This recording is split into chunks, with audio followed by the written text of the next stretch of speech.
এটাতে এসো বিশেষ করে সামার টাইম হয় মানুষের গড়ের সামনে দিয়ে গেলে বোঝা যায় কুরুমগড় বাঙালি গড় আর কুরুমগড়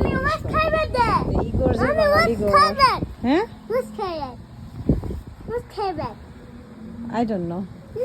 তো বোঝা যায় যে কোনটা বাঙালি গড় তখন এই গড়ের সামনে দিয়া কি সুন্দর এটা হচ্ছে কদ্দু গাছ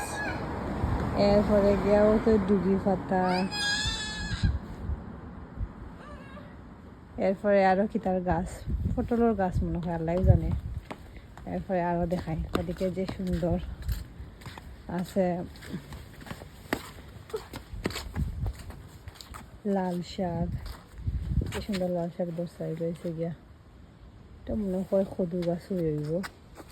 যে সুন্দর লাগে বড় বড় পাতা হয়েছে মাশাআল্লাহ